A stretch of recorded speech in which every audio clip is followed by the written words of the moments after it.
tugeze mu rukiko nta n'igiceri nari mfite pe, mbwira umwana wanjye ni muzima. Yesu uyu mukecuru aramambaza umwana ni muzima. Yesu uwuhe mwana? Ati Bosco wanjye ni muzima. Ari muzima. Ati se mwana wa kareguka. Wumvishe ibintu umukecuru yambajije? Amaraso yawe yakandura nkuvanayo vuba kuko ndabyibuka n'ibimenyetso bya sida nge byangezeho. Nasoni ibintera turimo turavuga Yesu. Narwaye umutezi ufatika wa undi original udashobora kwiringira kudafite sida. Agaze kwa kuntu umuntu afata ibitaka bitambika ryari gufa ririmo hano ku buryo narihekeragaho umwana agahagarara ko ryaramubabazaga. Ubwo igihe cyarageze mfata gahunda yo kudaheka umwana mushyirahara ku mwana wanjye naramubangamiraga amagufa yanjye yaramujombaga.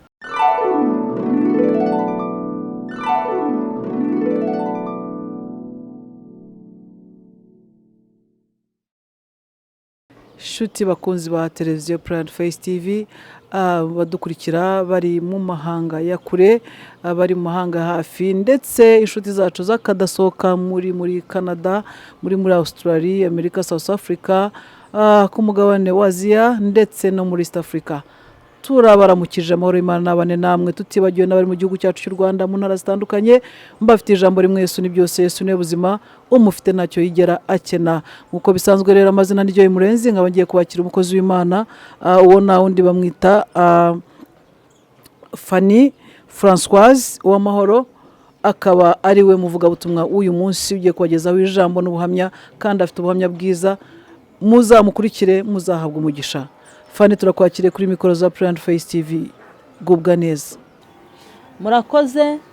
Amazina nk'uko babibabwiye ni Uwimana Françoise cyangwa se Fanny, uko byumva uzabyite gutyo.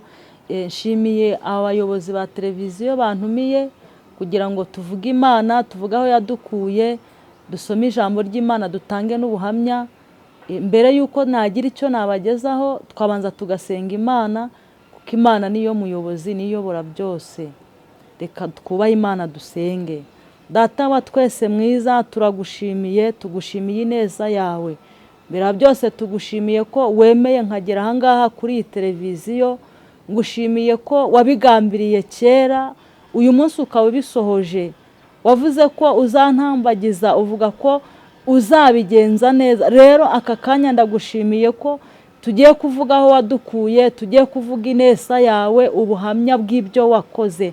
Nyemerera Mwuka Wera z'abane nanjye, ankoresha iby'ubutwari kandi anshoboze. Imbaraga zanjye zibure haboneka imbaraga z'Imana, ubwenge bwanjye bubure haboneka ubwenge bw'Imana.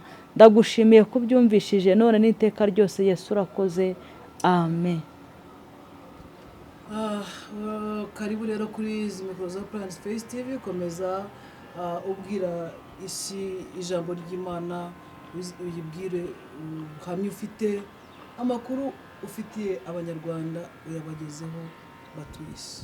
Murakoze. Mbere ya byose numva twabanza tugasoma ijambo ry'Imana kugira ngo twinjire mu buhamya bw'iby'Imana yakoze.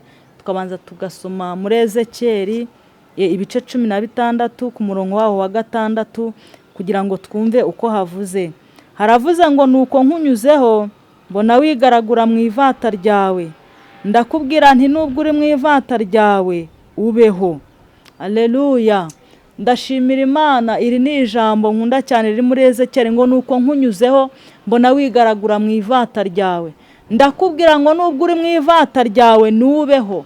Bivuze ngo iri jambo narigereranyije, iri vata ntago ari rimwe mama yatubyariyemo, ni ivata ry'ibyaha. Bivuze ngo Yesu yansanze ndi mu byaha, ntiyanyirengagiza, anshaho aragenda arambwira ati ariko nubwo uri mu ivata ryawe nubeho, kuko yarizaho intege ko uyu munsi nzaba ndi kuri televiziyo ndimo mvuga Imana, ndimo mbwira abanyarwanda n'abanyarwandakazi, ndimo mbwira abanyamahanga ko Yesu ari umwami. Nuko nawe yakunyuzeho asanga wigaragura mu ivata ryawe ry'ibyaha warimo, irakubwira ngo nubwo uri mu nzoga zawe nubeho. Ntiyazikwiciyemo, Imana ishimwe. Yarakuzanye ikuzana mu nzu yayo, irangije akubwira ngo ubeho, kuko yari izi ko uzayikorera umurimo ukomeye. Alleluya. Yagusanze wigaragura mu busambanyi, irakubwira ngo ntago ibikwiciyemo, nubwo uri mu busambanyi bwawe nubeho. Imana yacu nituganze, data twese adushyigikire. Dusome Yesaya 54 ibice 54 umurongo wa 10 twumve uko havuze ubundi tuvuge aho Imana yadukuye. Imana iduhana umugisha. Haravuze ngo imisozi zavaho n'udusozi tuzakurwaho, ariko imbabazi zanjye ntizizagukurwaho, kandi n'isezerano ry'amahoro nagusezeranyije ntirizagukurwaho, niko Uwiteka ukugiriye ibambe avuga.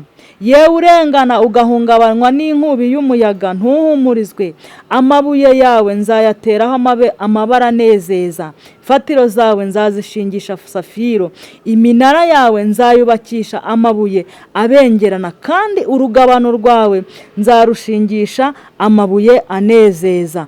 13 waravuze ngo abana bawe bose bazigishwa n'Uwiteka, kandi bazagira amahoro menshi. Uzakomezwa no gukiranuka, agahato kazakuba kure, kuko utazatinya. Uzaba kure y'ibiteye ubwoba, kuko bitazakwegera. Ahari bazaterana, ariko sinjye uzawubateranije. Uzagukoraniraho wese azagwa ari wowe azize. 16 waravuze ngo dore ninjye urema umucuzi uvugutira umuriro w'amakara, agakuramo icyuma akoresha umurimo we, kandi umurimbuzi namuremeye kurimbura, ariko nta ntwaro bacuriye kukurwanya izagira ikigutwara, kandi ururimi rwose ruzaguhagurukira kukuburanya uzarutsinda. Ibyo ni byo murage w'abagaragu b'Uwiteka, kandi uko niko gukiranuka kwabo guturuka hondi, niko Uwiteka avuga. Amen. Aleluya. Dushimiye Imana. Iri jambo ndarikunda cyane, ngo imisozi n'udusozi bizakurwaho, ngo ariko imbabazi z'Uwiteka ntizizagukurwaho. Bishatse kuvuga ngo imisozi kugose, nasanze imisozi ntago ari kanyarira, si kizabonwa. Ubukene bwakubera umusozi, umugabo yagutaye byakubera umusozi, ariko ijambo rambwiye ngo ibyo byose bizakurwaho, ngo ariko imbabazi z'Uwiteka ntago zizagukurwaho. Bivuze ngo uyu munsi niba wumva uri mu bibazo, menya ko imbabazi z'Imana zigusanga no mu ibyo bibazo ufite.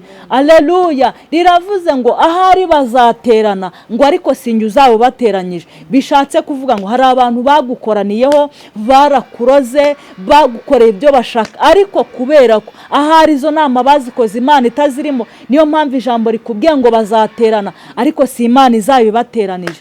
Haravuze ngo ururimi rwose ruzaguhagurukira kukuburanya. Aleluya. Uzarutsinda kuko wamaze kumenya Imana. Imana nishimwe. Ngo umurimbuzi Imana yamuremeye kurimbura. Nshuti bakundwa, umurimbuzi wamuroza uza akakuroga, agatuma udaheka, akakuroga kutabyara, akakuroga kudatera imbere. Burya ni Imana nayo yaramuremye, ni ukuvuga ngo izemera bikugereho, ariko burya nta kintu bizagutwara kuko yamuremeye kurimbura, ariko azababaza umubiri, ubugingo nta kintu uzaba. Imana ishimwe. 13 waravuze ngo abana bawe bose hatabuzemo n'umwe bazigishwa n'Uwiteka. Imana ishimwe. Ni ukuvuga ngo aka kanya tuvugana, niba ufite abana batari mu ishuri, iri jambo rihita rikwereka ko abana bawe baziga. Imana ishimwe. Niba babuze minerivare aka kanya, wumve ko iri jambo ari ubuhanuzi butavangiye, abana bawe baziga. Imana nituganza. Aleluya. Imana iravuze ngo ahari bazaterana. Imana ishimwe cyane. Ngo ariko siyo izabibateranije. Ngo bagukoreye inama n'impapuro barazanditse, barangije barazisinya. Aleluya. Wabaye ikibazo mu mudugudu, ariko Imana iravuze ngo ntabwo icyo kibazo ariyo yagiteje. Imana nishimwe. Imana iduhana umugisha. Imana yubaka imitima ya benshi. Imana yumve ko nyishimiye iki gitondo cyiza. Aleluya. Dushimye Imana igikura umuntu kure ikamuzana imbere yayo, tukabasha kuba turi kuri televiziyo tuvuga Imana. Imana yacu nishimwe. Ndumva nakinjira mu kanya k'ubuhamya. Ndumva ariyo ntego yanjye nyirizina, kuvuga aho Imana yankuye ntibintera isoni, kuvuga iby'Imana yakoze nta kimwaro binteye. Ndumva twakinjira mu buhamya. Amazina nababwiye ko ndi Uwimana Françoise, iwacu ni Cyangugu, karere ka Nyamasheke, murenge wa Nyabitekeri, akagari n'Ikinunga. Imana ishimwe. Navutse mu bana 5, ariko ndi umwana wa kabiri. Imfura yacu ni umuhungu. Tuvuka turi abana 5.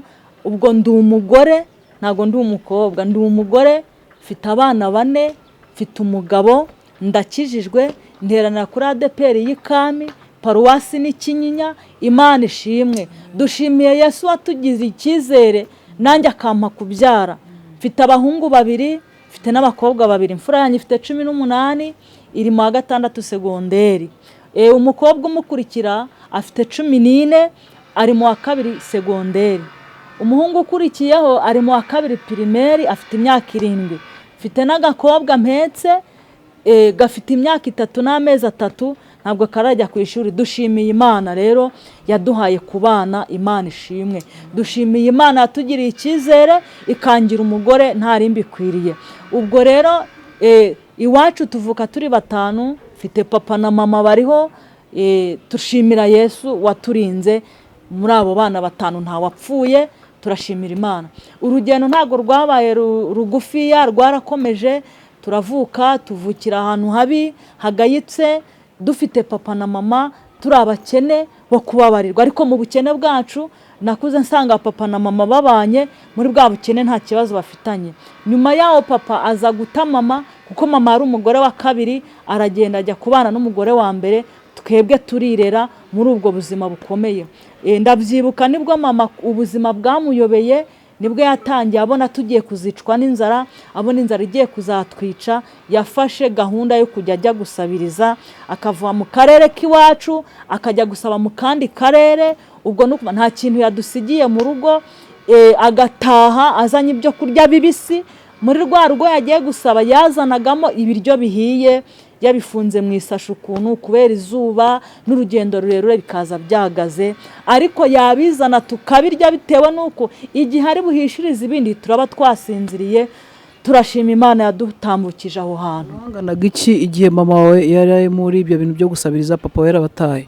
Nari mfite imyaka 7 gutyo, kuko ndibuka umwana wankurikiraga niwe nahekaga. Ubu ni umusore rwose, ni umusore. Nari mfite nk'imyaka 7 icyo gihe. Yajyanaga na musaza wanjye w'imfura mama, noneho akansigana na musaza wanjye unkurikira na murumuna wanjye ukurikiraho. Ubwo nabasigaranaga ari abana 2 nanjye muri iyo myaka. Nuko twasigaranaga, suko tutari dufite famiye. Ndagira ngo mbwira abantu bubatse ku miryango muri iki gihe ngo imiryango ntimfasha, ngo imiryango ntinyumva, aho murimo murateta. Twari abana bato. Data wacu uvukana na papa icyo gihe yari meya kuko yabayeho meya imbere y'intambara. Yari umugabo ukomeye ufite amafaranga. Ndibuka muntu uza mu murenge wacu niwe watwaye imodoka bwa mbere yandayihatso. Icyo gihe ndabyibuka. Urumva ko yari akomeye. Muri ubwo buzima bwose nta watwitagaho, nta nawaturebaga, kandi twari duturanye inzu ku yindi. Ariko ndashimira Imana. Njya nkunda kubwira abantu ngo Imana yacu ironsa ntago igicutsa. Iyi Imana iza kuducutsa tuba twararwaye bwaki. Shimira Yesu wadukamiye amata ntitwigeze turwara bwaki muri ubwo buzima. Nukuvuga ngo mama yaragendaga agasaba akazana ibyo biryo. Urumva no kwiga, nge nagiye kwiga primaire natangiye mfite imyaka 9 ndabyibuka. Kuko nkimara kuyitangira sinagiraga uniform, nta kayi nagiraga. Niganaga ikanzu umugira neza yampaye, ikanzu yitwaga papa rankunda kera niyo niganye. Natangiye nyuma ya saa sita, kwa bandi batangira ishuri mu gitondo, ngiye natangiye nyuma ya saa sita. Ndagenda njya kwiyandikisha, nta muntu wanyandikishije mu ishuri, ni njye ubwanjye wagiye kwiyandikisha. Kuko mama bwa burushyi bwose nta bwenge yari afite bwo kujya kwandikisha. Na bugingo n'ubu imyaka dufite siyo twavukiye, kuko mama yagiye apfa gukubitaho imyaka. Ubu nta muntu uzigiye yavukiye nge na bene mama, nta muntu mbese buri wese agenda asanga uko basizeho nuko. Sinzi imyaka mfite, gusa ndagereranya iyo nasanze mama yarandikishe niyo nakomeje. Dusubire nyuma ho gato kugira ngo abadukurikiye bashobore kumva neza icyo bashaka kuvuga. Wigeze kugira uti navukiye ahantu hagayitse, washaka kuvuga iki? Navukiye ahantu hagayitse mu nzu mbi ya nyakatsi. Icyo gihe Perezida wa Repubulika y'u Rwanda yari ataracaho nyakatsi. Ndamushimiye ko yaciyeho nyakatsi natwe tukabona ahantu ho kuba. Twavukiye mu nzu mbi imeze nk'ikiraro. Icyo gihe papa yaradutaye, inzira agenda itugwaho, irahengama neza. Noneho mama aragenda afata ibiti bino bashyira mu bitoki by'injagwe, sinzi ukuntu inaha mu byita. Inzu ayigenda ayiteraho ibiti kugira yeguke. Iyo yari inzu mbi iva ku buryo imvura yaragwaga, mama akazana amasashi akadutwikira, noneho agatega umugongo imvura ikamugwa. Mama ari umukatolike, yajya gusenga iteraniro rya mbere mu misa ya mbere agasinzira kubera ko imvura yaguye ntiyigeze asinzira, yari adutwikiriye. Rimwe padiri aramubaza ati ariko mukecuru muri kuki nsoma misa iteka ryose usinziriye? Aramubwira ati padi ntabwo uba ubizi, uzambaza impamvu nsinzira. Ndaza kubigeraho aho padiri yubakiye mama kubwo gusinzira mu kiliziya, nabyo turabigeraho. Icyo nita inzu mbi yari inzu igayitse, iva iteye ubwoba, itagira urugi. Ndibuka twakingishaga ibintu by'ibiti, mama yafashe ibiti arabihuza azirika imigozi, amaze kubiboha aragenda abishyira ku muryango. Reka mbabwire, Yesu atagukingiye, Yesu atagukingiye ibintu byose byakugeraho. Hari ukuntu nyambyibuka yarindira ubusa n'ukuri. Njya nuko icyo kijyu cy'igiti nta n'imbwa yageragamo, nta n'ipusi. Twarabyukaga tukagisiga gutyo tukagenda tugasanga nta n'umuntu wagikozeho. Iyo uri mu buzima bubi nta n'umuntu utekereza aho uba, nta n'umujura waza ngo avuga ngo hari ahaba abantu. Umujura ajya ahantu hasa neza abona hakinze. Turashimira Yesu waturinze. Igihe cyarageze rero, ubwo turakura. Nakuze ndagakobwa keza, ntago ari byo nirata, nari mwizi wacu. Ariko noneho nareba ubuzima nkuriyemo, nta nubwo nge nagize imyaka nka 15 nta muntu mbaza izina, nta numvugisha, kuko nakuze ndi n'umurakare kubera bwa buzima abantu baranyitaga ingare. Nta muntu w'umuhungu negera, ati nimwegera akantera inda mw'ubu buzima, muri iyi nzi imeze gutya nzabigenza gute? Ariko icyo utinya namaze kubona akenshi kigusohoraho. Imana ishimwe. Twabaye mw'ubwo buzima turakura, mbona twisanze tubaye abana beza, turi abana beza iwacu n'ukuri. Tushimire Yesu ujya usiga neza, Yesu akaduha kubaho mu buzima tuzi ko tubaho. Twarakuze, mbona mbayemo agakumi keza kegeranye gafite umubiri, mbona nta n'icyo ntwaye, ariko nta muntu wageraga iwacu. Ubwo nibwo nibuka ko narize ngira mu wa 5 primaire, kandi icyo gihe mu wa 4 nayize ndi iwacu. Noneho ubushobozi buranga, n'ibyo kurya biranga. Twabayeho mu buzima bw'inzara, inzara imwe y'amabara, kubona ibyo kurya bibi. Niwe wamfashe ajya kumbana, niga ntahiwe. Ubwo wa 5 wose nawize ntahiwe. Yari umusosiyare ku kigo cy'ahantu h'ikamembe ku Nkanka, bazana ibintu by'ibikoma, amasosoma, amafu. Niganaga n'abana bababaye bari mu buzima nk'ubwo nanjye nabayemo iwacu. Kigera muri urwo rugo natangiye kubona igikoma, numva ukuntu igikoma kiryoshye, nanagitinyaga kuko numvaga kiri buntwike, ko ntacyo nigeze mbona. Kukinywa bikambana ibibazo, nkabanza guhoza kikaba nk'amazi. Rimwe rero nzabona umwana ubabaye, inzara yishe, mfata ifu yo muri rwa rugo bansizemo ndayiba, ngira ngo nyibashyire ku ishuri nabo banywa igikoma.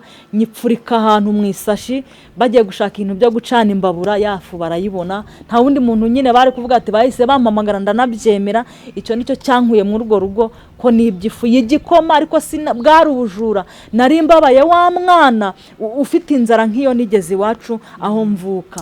Ifu ndayifata ndayimushyira. Ubwo uwo mumama yibonye nibwo nyine yarambwiye, ndimo nkora homework hanze, arambwira ati ejo mu gitondo uzataha ujya iwanyu. Ariko reka mbabwire, aka kantu kugeza nisa mu myaka mfite ndacyakibwa. Niko katumye ndakomeza kwiga, nari umuhanga mfite ubwenge. Amaze kunyirukana wa mwana nibiyifu abyumvise, aramfata nshyira iwabo mu rugo. Arambwira ati nubwo turi mu buzima bubi, ujye uza wigurangiza amashuri, we gucikiza amashuri, none nugira mu 6 ukoze ikizami uzabone gutaha utegereje amanota nk'abandi. Noneho wa mama amenya ko wa mukobwa yamfashe yanshize iwabo, aza no ku kigo kureba diregitrise, aranyirukanisha mva mu ishuri gutyo. Ubwo mu kuva mu ishuri ntago nakomeje njya mu rugo, nakomeje akazi ko gukora, njya mu kazi ko mu rugo.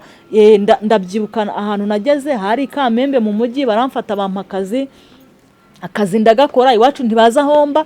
Noneho musanze wanjye kwera ko yari umutandeboyi ku modoka, uwo nkurikira imfura ya mama, aza kumbona nciye ku muhanda ngiye kugura amandazi yo kunywesha icyayi, aramenya, aza nkurikiye, ahita yinjira muri cya gipangu, ankurayo ansubiza mu rugo. Subira muri rwa rugo mara igihe nk'icy'amezi 2 ndabatoroka, njya gukora akazi ahantu bita mu Bugarama Simerwa Icyangugu. Akazi ndagakora, ariko icyo nshimira Imana, nakoze akazi ndi umukobwa ukunda Imana, nsenga. Icyo gihe ndabyibuka hari icyumba cy'amasengesho, nibwo umukozi w'Imana yaje ararama arasenga, ambwira iyerekwa yangiriye. Natinyaga gutwara inda y'indaro, narayitinyaga, narabyubahaga, naranabyangaga kubw'ahantu navukiye. ubwo yaraje ambwira iyerekwa yagize, mbona nyine ngiye gutwara inda, maze kubimbwira ubwo nahise ntoroka mu urwo rugo subira iwacu aho navutse, aho nagasenze Imana burya yanda mpunze ndimo ndayisanga iwacu. Alleluya. Igihe cyarageze nkundana n'umuhungu wo muri quartier tuziranye, twakuranye, umwana twakuranye turakundana, igihe kiragera antera inda. Amaze kuntera inda numvishe ko ntwaye inda, naratorotse ndagenda n'ubundi njya hehe, njya mu kazi ko mu rugo, kubera ko naravuze ngo iyi nda niyibayeho aho iwacu nta kigoma nzahabona, nta sarubeti nahabona. Naragenda akora mbana n'umumama w'umurundi, tubana amezi 8, nahagiriye umugisha ukomeye. Ubwo ayo mezi yose nahabaye ntabwo yarazi ko ntwite, nahise ngura igipira yanda ndagenda nyihishamo, maje kuyihishamo ubwo igihe cyo kubyara kigeze, urumva nasongaga ubugari kwera inda y'amezi 8 aba ari nini pe. Noneho nasonga ubugari nkumva umwana agiye kunca mu kanwa, naba nkoropa bikananira, bitamo gusezera ndataha. Ngeze mu rugo namaze ukwezi kumwe ndabyara, mbyara umwana w'umuhungu w'ibiro 4,800, sinigeze mbagwa, cyakora baranyongereye. Ndashimira Yesu rera. Alleluya. Ndashimira Yesu rera, nabyariye mw'ubwo buzima, hahandi tubona ikijumba tukirwaniye, hahandi mama ajyaga gusabiriza ngo tubeho namwe mu bikurure mu byumve, hahandi mbese no kubona isabune aruko mama yagiye guhingira abaturage. Bya bibazo byose mwari mufite hajemo n'uruhinja rwiyongera muri babandi mama ajyaga guhahira. Ndabyibuka mama yamfashe neza kuko urumva nabyaye mfite imyaka 16, habura amezi make ngo 10, kuko najya gufatiranga muntu, mfatiranga muntu kumwafatiranga muntu, ngiye no kwandikisha umwana mwiranga mimerere. Urumva niho bahise bakubitaho imyaka, banyongereraho imyaka ko nta myaka yiranga muntu icyo gihe nari mfite. Iranga muntu ndayifata ndataha. Maje gutaha mama yamfashe neza, ndabyibuka na amezi 3. Ariko icyo gihe namubonaga mw'urwango, ariko uyu munsi nibwo mbona ko mama atanyangaga. Yamfashe neza amezi 3, ntago nari nzi gushira ibere mu kanwa k'umwana ko nari nkiri umwana. Nta nubwo ari ko mu ruhinja rwambaye ubusa ngiye ngo nufate. Yarabanzaga akarwambika buriya n'ukwezi n'igice, ntago nagiye gukingiza kuko natinyaga umuntu ndeba mpetse umwana, numvaga abantu bose ari ngiye bari burebe. Ndashimira Yesu wabanye nanjye muri icyo gihe. Ndabyibuka umwana agize nk'ukwezi n'igice, ndabyibuka inzara yarandiye. Reka mbabwire, inzara iraryana. Inzara yarandiye, umwana amaze kumwoza, munari mfite umwana w'umuhungu mwiza cyane wavutsa abyibushye asa neza, muryamishije aho ngaho mpita numva igitekerezo kinjemo uburyo natangira kurya umwana njyewe nibyariye. Navuga ati ubundi wahera ku maguru nkanjagura, nakusa ku mutwe iyi nzara igashira. Ariko nzakwibuka ko iwacu dufite ifu iyi y'ubugari, nyine twese turya ubugari. Hari n'amamesa n'igitunguru ndabyibuka, ubwo nta guhagarara ndiho ndatitira, inzara yarandiye ndatitira. Abantu babyaye barabyumva cyane, inaratitiye ibaze niyo myaka no gutitira. Ndagenda nkambakamba, maje gukambakamba ndacana mu ziko, nshyushya amazi y'ubugari, amazi arashya ndasonga, maje gusonga mbura imboga. Mbuzi imboga nibasi ubugari ndabumira bwonyine biragenda gute? Nibwo ifu yasigaye y'ubugari narayifashe, ndayikoraga mu isorori, maze kuyikora neza nshyizemo amazi, mfata amamesa n'igitunguru ndakaranga, sukamo yafu nakoraze mu mazi, bihinduka isosi.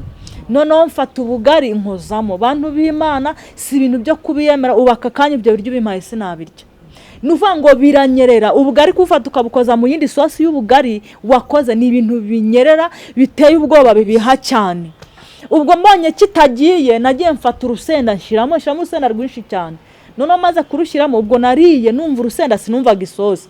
Ndabukata nk'amatonge 5 ndayamira, numva hari ikintu kije mu mfata amazi ndanywa. Maje gufata amazi nkwe, nibwo numvishe mpembutse mu nda ho gato, ndaryama ndasinzira.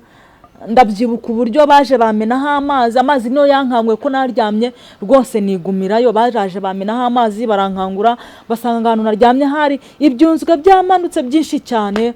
Ariko ndashimira Yesu wantambukije aho hantu. Ubwo igihe cyarageze umwana ndamubyara, ni ukuri kw'Imana pe, nibwo nari mbonye umuntu w'umugabo cyangwa se umusore wambaye ubusa, bivuze ngo niwe muntu twari turyamanye bwa mbere. Ariko reka nkubwire Yesu afite imyaka ingana iki? Yari afite imyaka 18. Nibwo bwa mbere nari mbonye igitsina gabo cyangwa se umuntu w'umusore wambaye ubusa, bivuze ngo niwe muntu twari turyamanye bwa mbere. Kuko kuva yaranteye inda numvaga aricyo atazabyihakana, ariko reka nkubwire Yesu atakurengeye nta wakurengera. Ibimenyetso byari bihari no kwa muganga twagiyeyo, barapima basanga rwose ari we muntu wa mbere twari dukoranye imibonano. Ni ukuvuga ngo niba ibimenyetso byaza n'aho abatangabuhamya baboneka Yesu ataguhagazeho nta kintu byatanga. Nuko rero narabyaye, maze kubyara umwana arakura baramwanga, maje kumwanga ndabyibuka umwana afite amezi 2 n'igice nibwo papa we yantumyeho, ndavuga ati yewe wawe noneho cya gikoma ntanyweye noneho bagiye kukimpa ngiye kukinywa. Arambwira ngo mu muryango wabo ntago bajya babyara abana basa n'uwo nabyaye. Ijambo namubwira ati kivutse kironka, nahise mfata umwana wanjye mushyira mu mugongo ndataha. Bivuze ngo kuva iyo tariki nahise ko numva ko nta kintu namukeneraho, kubera ko niba mbwiye ngo ntibabyara umwana usa n'uwo nabyaye bivuze ngo yamwihakanye si uwabo. Urumva natangiye kugira nte gukurikira mama kujya guhinga. Ubwo igihe cyo gusabiriza mama dusabirije gutyo turi abana, ariko igihe kigeze intambara ibaye, ba bantu yajyaga ajya gusabirizaho barabishe, bamaze gupfa inzira ziba mbi, noneho ntabakijyayo kuko habaye amatongo ntawe yari bujye gusaba, duhindurira mu bintu byo kujya guhingira abaturage. Ndabyibuka icyo gihe umuntu w'iwacu yahingaga bamuhaga amafaranga 250. Ese niba wibuka byari mwaka ki? Yari 92 ndibwira. Yari 92 mama ajya gusabiriza, 94 intambara ibaye nibwo twatangiye 94 oya mbyara nabyaye 2003. Njye nabyaye 2003, ariko ubwo buzima bwo gupfundikanya bwo bwabayeho gutyo. Noneho njye 94 nabukuriyemo. 94 nibwo mama yahagaritse kujya gusaba iyo ngiyo mu kandi karere, kuko abo yajyaga gusaba ni abantu babaga bafite ibyo kurya, babakungu bo mu cyaro bahinga bagahunika imyaka ikera, imwe ikera iyindi kiri mu nzu. Ariko ubuzima bwo kubyara nabyaye 2003. Nibwo nabyaye, ariko no kuvuga ngo uwo mwana baramwanze, bamaze kumwanga mama arambwira ati nubwo nyine nugucaho nanjye naciye, urafata isuka nanjye nyifate, ubwo uri kujya ute guhingira uwo wabyaye nanjye ndabahingiririza kuko nababyaye. Ndabyibuka ubwo mama yamfashe neza mu mezi 3, andi mezi nagiye kubona mbona azanye isabune, azanye amavuta abishyiraho ngaho, arambaza ngo wabibonye, namubwira ati nabibonye. Ngo ati ukumbizanye mvuye kubihiga nawe niko ugiye guhigira umwana wawe. Nangira kuba mu buzima bukakaye bwo gushaka ibyo kurya by'umwana. Nibwo bwa mbere nari nahinze, urumva nari ngira umwana, nakuriye mu bwo buzima bwo kwiga bitanashoboka, nkura mu kazi ko mu rugo sinahinze, ubwo nahinze aho mbyari. Noneho kubera ko ntari mbizi, bahinga bakansiga bakagera nka hariya, bakagaruka kunzamura na yanzara yose, noneho ngasonza isuka nkayifata nkayishinga y'inkokora gutya. Ubwo urumva umwana wabaga musize he? Nabaga namusize mu rugo, ari kumwe na babandi bankurikira, kuko nabo ntago bigaga. Uyu munsi barigaga, ejo ntibageyo kuko babuze ikaramu babuze n'ikaye. Tuba mu buzima bukakaye. Nuko umwana aza gukura, umwana yagize imyaka 4, yagize nk'imyaka 2 mpita ngenda mu rusengero ndatura nsaba Imana imbabazi ko naguye mu cyaha cy'ubusambanyi. Iwacu rero iyo waguye mu cyaha cy'ubusambanyi baba bita abakobwa b'itorero. Ubwo urumva nasubiye mu rusengero nsenga Imana, nkore umurimo w'Imana, ndaririmba. Ariko noneho umwana agize imyaka 4 nibwo nagiye gushaka, njya gushaka ahantu bita muri site Ikamembe, nshaka umugabo w'umusiramu. Umwana musigira mama, ngiye gushaka umugabo twarabanye nta kibazo, ariko kubera ko ubwo nabayeyo antera inda. Ndibyibuka ninjiye idini mfite inda y'amezi 6, kuko ntago nabyumvishaga uburyo ngiye kuba umusiramu n'ukuntu abasiramu sinzi mbese numvaga nakurira mu idini ya ADPR. Ubwo wari uvuye muri ADPR uhita ujya mu basiramu? Nari mvuye muri ADPR njya mu basiramu kubera kujya gushaka umugabo turagumana, nta kibazo nagize. Ni ukuri pe nagiyeyo nshonje. Ndabyibuka kubera na yanzara yose nashatse mfite, yanzara yabaye mu magufa igumamo. Ndabyibuka nasanze ari urugo rurimo buri kimwe, noneho nkajyana inyama nk'umuntu uzisahuranwa, kandi ni iwanjye nta muntu tuzicuranwa. Ndabyibuka nibwo yazanye inyama turaziteka neza nta kibazo.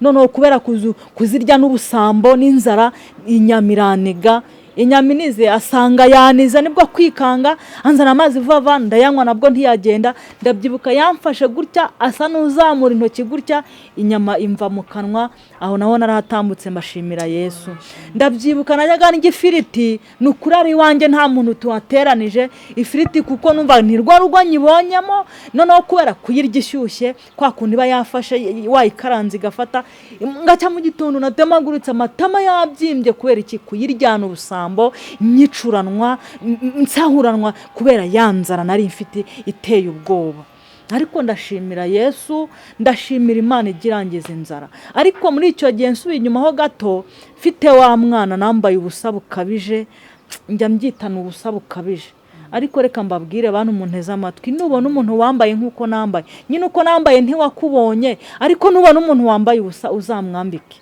nubona umuntu washonje umuntu akaza akubwira ngo ndashonje inzara yaryana ujye umugaburira kuko kugeza n'iyi saha sinzi niba inzara yandiye mba numva ikimbamo siniyumvisha niba izanashiramo ndashimira Imana nkigira muri urwo rugo urumva ko nagiye mu basilamu ntabakunda atariyo myizerere yanjye ninjira idini banyirukanye umugabo arambwira ati sinshobora kubana n'umukafiri niba udashoboye kwinjira idini ndakwirukana yansoreye imyenda nibuka bwa buzima ngiye gusubiramo bw'iwacu nibuka na wa mwana mpasize mbona ni ibintu biteye ubwoba nibwo nagiye kwinjira idini ariko nginjira by'umuhango kuko naramutorokaga kuva ikamembe ujyiwacu cyari igihumbi nkamucika nkajya iwacu muri ADPR gusenga numva iki Imana intekerezaho iyo nasengaga Imana yarambwira ngo urura rugo nagushizemo urimo uruhirirwa ndagira ngo nsohoze ibyo navuze Imana yagembwira ngo nzakugaburira narananutse nibajya kuvuga ngira ku rwego rw'uko umuyaga wazaga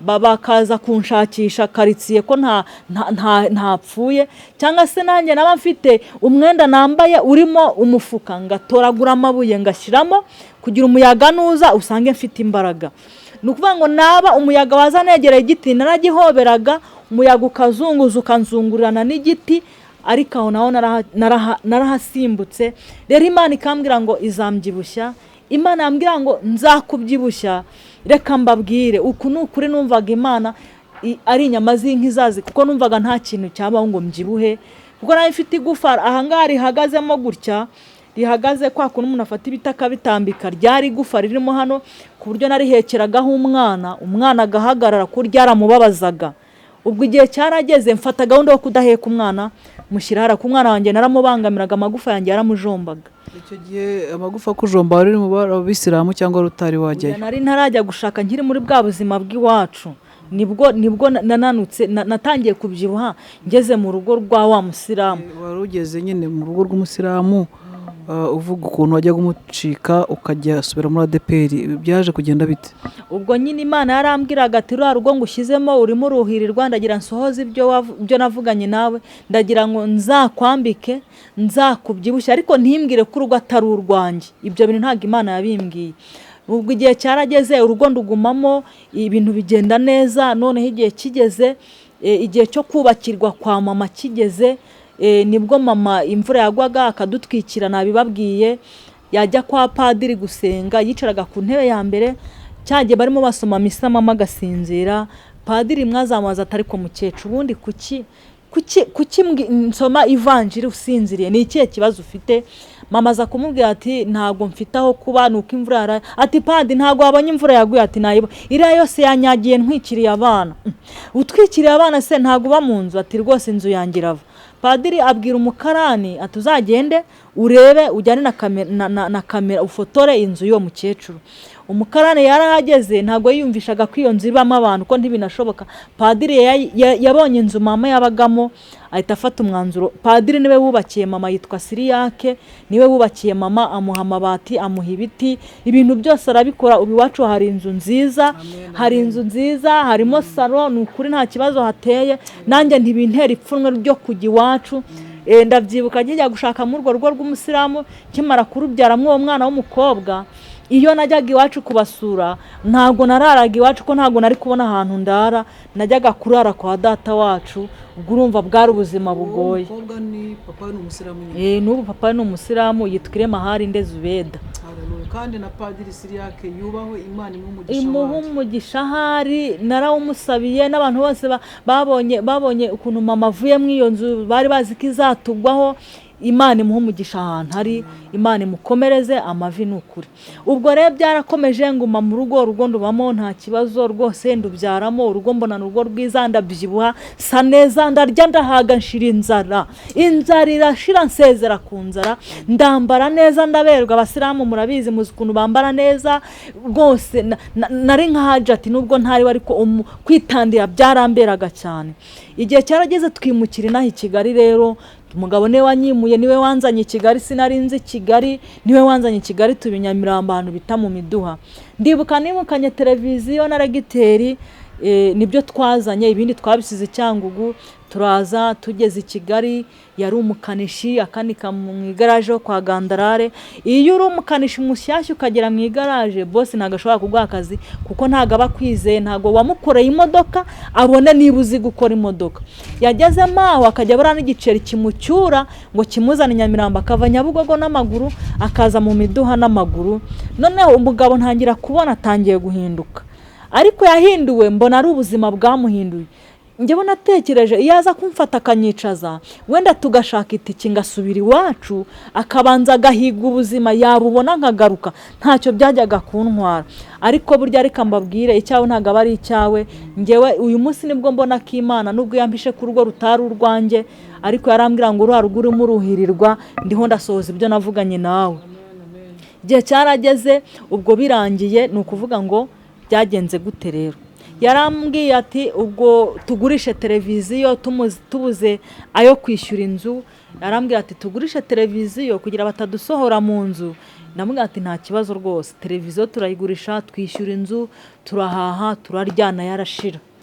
Noneho nari wa mugore w'umusilamu uzi igiswahili, noneho hari abaturanyi bakunda Kanumba Steven filime ziwe, wa Mutanzania wapfuye. Noneho bakamukunda, bumva amajwi n'amashusho batazi ibintu avuga. Barambwira ati waje basuka dusobanurira tukajya twumva aho dutoye.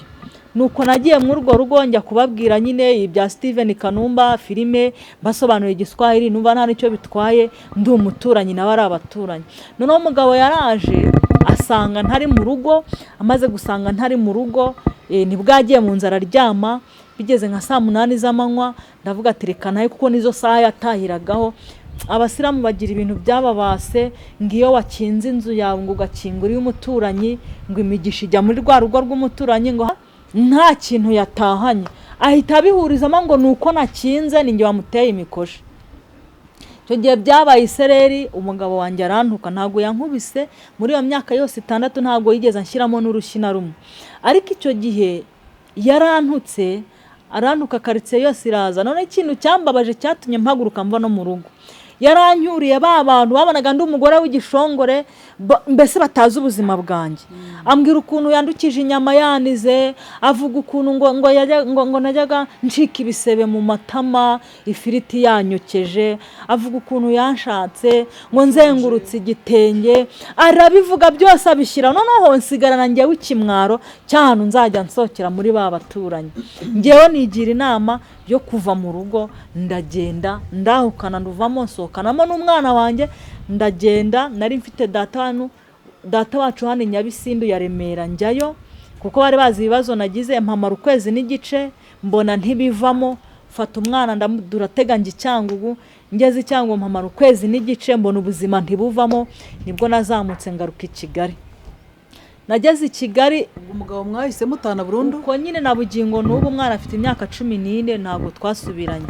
Nubwo umwana we azise Isaramuzi kuko nubundi urumva umwana wavuye afite nk'imyaka 5 gutyo, ntago yayoberwa papa we. Ariko kubera ko nyine ni kwa kundi, niba navuga ngo umuntu arazinuka, nukuvuga ngo nkiva ngaho yansabye umwana, namubwira ati rero nta mugore ufite, nta mushiki wawe, ntanyo kugira, ndaguha umwana wanjye mujye mujyana gukanika kwa Gandarare Nyabugogo. Ngo kubera ko mwimye umwana na bugingo n'ubu ntashobora kuvanga umwana ariga, ntashobora kuvanga umwana akeneye ikaramu. Nanjye naramuretse, nuko umwana mutunze. Ubwo igihe cyarageze ngiye kwa data wacu, nahabaye amezi 5 ndabyibuka. Nibwo bafashe umwanzuro wo kunyirukana, baranyicaza barambwira ati nta kuntu twagutunga i Kigali utagira akazi. numvishe ari ibintu binkomereye noneho kunyirukana i Kigali ntandi hantu ndi bujye nari mfiteho matera yanjye urumva naryamaga nari umwana mu rugo nta kibazo igihe cyarageze babimbwiye nibwo nacuritse njya gushaka akazi Kigali nasuzuguraga kano kazi kabona abantu bakubura mu muhanda n'umweyo naragapingaga ariko naragashatse ndanakifuza bigezaho nkabura ndagenda njya gushaka akazi mu kabari ubwo urumva nyine navuye mu rugo ubuzima bwo kwambara ibitenge mbivamo shiramo amapantaro mfunga imisatsi nanjye mu musitari nk'abandi bose uvuye mu Kisilamu nakivuyemo gutyo ubwo ndagenda nuko nyine urumva abasilamu n'ubundi babohaga imisatsi ariko ntibambaraga amapantaro bambaraga bikwije ibyo byose nabikuyemo ngura amapantaro ndiyambarira mba nk'abandi bose ndashimira Yesu nta ntatakura umuntu ubwo igihe cyarageze bamaze kunyirukana nahiza akazi ndavuga ati bungiye gukura amaboko mu mufuka wenda ninkora bakumva ko nkora nzaguma mu urwo rugo birangiye ndagenda njya ahantu hose bampamagaye urugo rwo kwa so wanyu urugo ruhe urugo rwo kwa data wacu nirwo nagiyemo mpamara amezi 5 nabo banyirukanye nibwo natangiye gushaka akazi nshaka akazi ko mu kabari ndakabura nshaka akazi ko mu rugo ndakabura ndabyibuka rimwe nibwo nagiye Gikondo Majerwa hari umuntu wari umpamagayeyo ngo hari amarogi bashaka abakozi ndavuga ati ngiyeyo wenda nkabona ngenga ko nishake nanasasa bwaburiri bwabo nishake naburyame uko numvaga ubuzima mburambiwe nishake naburyameho ariko urumva mfite ahantu ho kuba nageze Gikondo Majerwa ndahicara ntegereza bosi bigeze saa 11 z'umugoroba bosi ntiyaza ubwo ntega moto nsubira Nyabisindi kwa data wacu ngeze neza ku muryango moto imparitse nibwo bampamagaye ngo boss araza bibaye nka saa 6 navuga ngo nago naba ngisubiyeyo ubwo nabaye mu bwo buzima akazi ndakabura noneho umuntu arambwira atari ku bundi wavuye mu miteto ukagenda ukajya gushaka akazi ko mu rugo umuntu andangira akazi ko mu rugo mu bibare Kimironko ubwo rumva ndi umugore w'abana 2 kandi badahuje basi murabyumva abana 2 buri umwana afite papa we uwo nabyariye iwacu n'uwo mbyaye mu urwo rugo ni 2 umukobwa n'umuhungu none barambwira ati jya gushaka akazi ko mu rugo ndibaza se umuntu wihaye wagaraguye inyama mu isafuriya ngakura mu inyama ngashyira mu ifi ngashyira mu isamaki ni gute njya mu rugo ngakura akazi ko mu rugo ndum umugore w'abana 2 ubundi bamuha akazi ibintu byarakomeye ndagenda baranakama mfata ikigofero shira nari mfite derede z'umusatsi wanjye ndagenda nzishyiramo mfata ikanzu nari mfite ikanzu naguza 15 igera ku marenge icyo gihe yari igezweho nayo ndayambara nshyiramo igikote nigira umuturage ndagenda njya gusaba akazi barakama bampemba 15 narakoraga ku buryo n'isafuriya nireberagamo gutya ngo ndebe kuko numvaga nshaka kuhaba ko nta hantu ho kuba nari mfite yewe numvaga noneho n'ikintu cyose gishoboka nzagikora kugira mbe mu urwo rugo babana se wari wabasize hehe nukuvuga ngo wa mwana wanjye w'imfura nagiye gushaka musigira mama noneho kubera ahantu namusize no kubona ikijumba ari ikibazo narya ibiryo nkabitamwa amarira ku bwa wa mwana wanjye uri mu cyaro umugabo arambwira ati zana umwana n'ubundi ntago nagukunda umwana wawe asigare abaho nabi umwana ndamuzana aba muri rwa rugo baramwigisha mushyira mu ishuri noneho papa we kuko wamubyaye papa we yamwemeye ndumva yari afite imyaka 8 icyo gihe ari mu 3 primaire nibwo yampamagaye yari umusirikare bamuhaye misiyo yagiye hanze bamuhamagaye ati ugomba kujya muri misiyo abantu baramubwira ati rero ugiye misiyo benshi bagwayo uyu mwana nusiga utamwemeye nta wundi muntu uzigira umwemera emera umwana wa n'ubundi dore murasa nubwo ariko umwana nuwawe nibwo yemeye umwana nibwo nabonye Imana umugabo arampamagara ati Fabrice ari hehe ntamwe Fabrice ari hano ubwo ari yabaye uwa mbere ngira umwana n'ubu n'uwa mbere ari mu 6 segonderi nubazana amanota ya mbere ubwo nukuvuga ngo yarampamagaye ndamumuhara mujyana nibwo nabonye aho umubyeyi agurira umwana umwenda nibwo nabonye aho umubyeyi agurira umwana urukweto mbese baragiye barashopinga mu mujyi Kamembe baragura inkweto bagura amabogisi bagura ibintu baruzuza arangije anambwira ati kandi ndamushaka ambwira ati twara sinigeze mubuza umwana we n'umunsi wa rimwe umwana wanjye yakuze mwereka papa we ibi mbivugiye kugira ngo muntu wabyariye iwanyu ukagirana ibibazo n'uwo mwabyaranye umwana nta ruhari yabigizemo mwereke papa we nubwo papa watamukunda ariko umwana azakura azi papa we nukuvuga ngo mu bihe byose yaratambuka mbwa ati dore papa we ngura aratambutse yaca hano kuko ni quartier twari duturanye umwana aramutwara amujyana iwabo amumarana ibyumweru 2 nuko umwana aragaruka nibwo yambwiye ati ko papa yambwiye ngo agiye Darifuru. Urumva ubuzima bwose yabubwiye umwana bamubwira imyaka afite, imyaka 8 yamwanze yamukunze mu byumweru 2 ngo yararaga ngo yubikaga inda umwana akamurara ku mugongo, rimwe akagarama umwana akamurara hano ku gitu, aramutemberana. Umuntu wese utazi ko Fabrice ari wansaba Imana uwo munsi yarabimenye. Icyo nacyo nagishimiye Imana, ko Imana burya ari Imana burya itajya yibagirwa. Ubwo umwana wanjye twimutse i Kigali, tuje i Kigali, tugeze ahantu umaze kubona akazi. Ndakubaza ngo abo bana babaye hehe? Okay, nibyo nari ngeze. Warumbwiye ko ise nyine komereza aho ngaho. Ise yaramutwaye, amaze kumutwara yamutwaye nabwo bigenze gute nibyo nari ngezeho. Twimukiye i Kigali kubera ko Kigali ntituyizi. Urumva dufite abana 2, ntabwo tuzi ubuzima bw'i Kigali kandi umwana ariga, nta buryo bwo kumukura mu ishuri tumujyane kumuhindurira ikindi kigo tutaranafatisha. Mpamagara ise wabo wa se wa Fabrice, nabwo ati rero bumfashije uyu mwana ngiye i Kigali, nimba n'ubuzima buciyemo nzaza nsubiza umwana wanjye kuko ise yari ari mu kazi. Ise nubwo nuvuga ngo ni papa wa Fabrice na murumuna we, nta bandi bantu babaho, nabo niwo muryango uhari. Naramumuhaye nawe mumuhaye ahantu hari, ni nkuko wamufata nawe ukamucumbikira. Baravuga ati twaragucumbikiye ntago babana n'umwana wa mukuru wawe. Bamwirukanana n'umwana, bamaze kumwirukana n'umwana aragenda afata umusore nk'uriya nyine ariko baziranye. Papa uriya musore abyara saba Imana muri batisimu. Mbese Fabrice yagiye kuba kwa se wa se wo muri batisimu, ahajya yiga mu 3 primaire, yahava ari mu 6 primaire. Tugeze i Kigali umva ubuzima bwaducanze, ntago nari buzana umwana, yagumye nuko namutanze, uko niko natanze Fabrice na bugingo n'ubu. Byarangiye rero ngiye mu kazi ko mu rugo, akazi ndagakora ibyumweru 2. Urumva narogaga ngasubira muri ya kanzu. Zubeda urumva we nahise muhereza mama, nagarutse i Kigali namusigiye mama. Mama aramubana, niba mwigishije gardien namushyira mu wa mbere. Nuko nacyo ndaza kukigeraho uburyo yagarutse turabana. Byarangiye ngiye mu kazi ko mu rugo, maze kukagumamo ibyumweru 2, yakanzu noga nkayisubiramo. Bimaze kurangira ndavuga ati ntago nazabivamo, ntangira kujya muri ya mapantaro ndahindura, ubwiza bwanjye barabubona. Birangiye abaturanyi noneho bakambwira ati ariko ubundi uyu n'umukozi bazanye mu maganza, n'umukozi yazanye, ati bamwambira myenda bakayimwambika, iyi modoka niyo wayigendamo. Navuga ati mwaretse kunsenyera koko, mwambabariye ko hano naje kwihisha. Niba barabimubwiye, ndibuka yampamagaye muri salo maze gutunganya igikoma abana bagiye ku ishuri, arambwira ati ndakwirukanye. Ese wunjijije iki? Ati nakuzanye nzi kuzajya woza imodoka. Ese koko nakoze imodoka ubu nabishobora? Nakuzanye nzi kuzajya wasinkwe, nta nubwo bacana kunywa, nukunyiyenzaho kugira ngo nyine ngende mve mu rugo rwe. Abari iminsi yanjye arampemba ntega moto nsubira. Kubitekerezo ubona yarakwirukaniye iki se? Yaranyirukanye akeka ko nzamutwara umugabo, kuko baramubwiraga ati uramusi umukozi wazanye ubwo ni umugore uzagusimbura mu rugo rugo. Byarangiye nsubiye kwa data wacu, maze gusubirayo ubuzima bukomeye bubi. Teremusi yabaga muri salo barayimura, banywaga icyayi mu gitondo ntibaba bakinywa, barya saa sita na nijoro ntibarye saa sita kugira ngo nyine banyicishe inzara ngende mpave. Ariko reka mbabwire Yesu ni umwami, Imana ntayitagukura.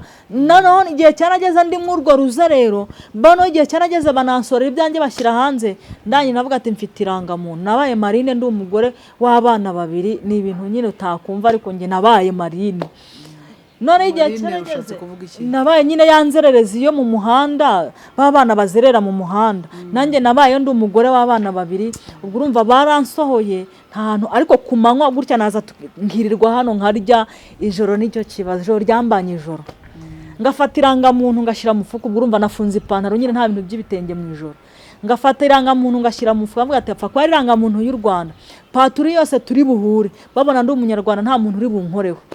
Ubwo nkazenguruka Nyabisindu, kontorore nkayizenguruka, ndi gutamporiza ndebe ko amasaha yagira bugacya. Kumanywa nirwaga aho ngaho muri quartier ku rugo rugo duturanye, ijoro rikambana ijoro. Ariko Yesu ni umwami wambonye mu iryo joro, nibwo nashyize ubwenge. Nararaga ngenda, ariko igihe cyarageze ndavuga ati ariko ubundi ibi ni ibiki ndimo. Ubwo noneho umpamagaye, nibwo nibuka muri iyo minsi bansohoye, nibwo nakoze ubusambanyi bw'indengakamere, ariko nabukoze aha muri Kigali. Buriya muri iyo minsi nta rogi, byose nakuyoborayo. zose ndazizi. Saka hurara. Shaka undara uwo mpasanze yambwira ati tukabikora none se urumva ni iki kintu ntacyo nari nsigaje. Ubwo no kuvuga ngo ubwo namaze kubimenyera gutyo ubwo nakoze ubusambanyi kuri telefone. Bakampamagara uri hehe ndi hana tega moto nsanga hano ubwo nuko tukigira muri ibyo ariko ndashimira Yesu. Kandi abagusambanyaga babaga afite amago yabo. Babaga hari no nibuka nagiye muri Hayitebo mu kabari gahari ansangayo. Nanywaga inzoga urumva oya nago nanyweye inzoga yanywaga inzoga uwo mugabo ariko akabona njewe ntago ndi kunywa inzoga akenshi nanywaga fanta ya sitiro. Noneho birangije ngiye kubona mbona imbere yanjye haje ibintu biteguye neza ibintu byiza ariko ntaza ahantu bivuye. Noneho ndimo ndarya mbona agapapuro kariho kavuga ngo uhamagara iyi nimero. Tangije ndayihamagara iranyitaba ngo soka hanze. Waricaye mu kabari bakuzanira ibyo kurya utazubizanye. Ntazi umuntu bizanye nuko mu kabyino nagiye no mu kimansuro hari abamansura nagiyeyo ariko nari mfite ikintu bisa umubabaro numvaga nyine barambwiye ngo ubundi ibibazo ufite icyakuruhura nuko wajya ujya mu kimansuro icyakuruhura nuko wanywa inzoga ariko ndashimira Yesu nta nzoga nanyweye rwose cyane. Umugabo naramuhamagaye none arambwira ngo soka hanze.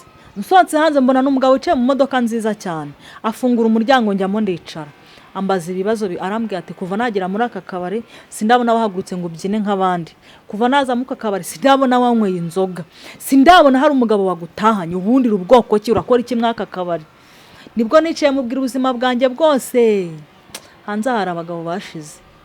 Rangije arambwira ati rero kuba nanyenza mwaka kabari dore iyi modoka ni yanjye mfite umugore nuwo mu Ruhengeri yazaga Kigali kuruhurira ubwonko Kigali avuye mu Ruhengeri yagize ubwabwo kwinjiriwe mu rugo kubera iki umugore afitemo. Hari ibintu ndagira ngo mbwira abagore bari kunyumva mubangamira abagabo n'ukuri mu babaza Imana. Umugabo amafuti yose yakora nta burenganzira ufite bwo kubangamira umugabo. Nukuvuga ngo umugabo wawe niba ubuziho amafuti mwakire nk'umugabo kuko ni ishuri Imana igucishijemo. Imana ibigucishemo kugira ngo izarebe kwihangana kwawe. Ndaza ndababwira uburyo nariciyemo Imana ingirira neza. Uze kujya n'icyo wabwira abagabo babangamira abagore.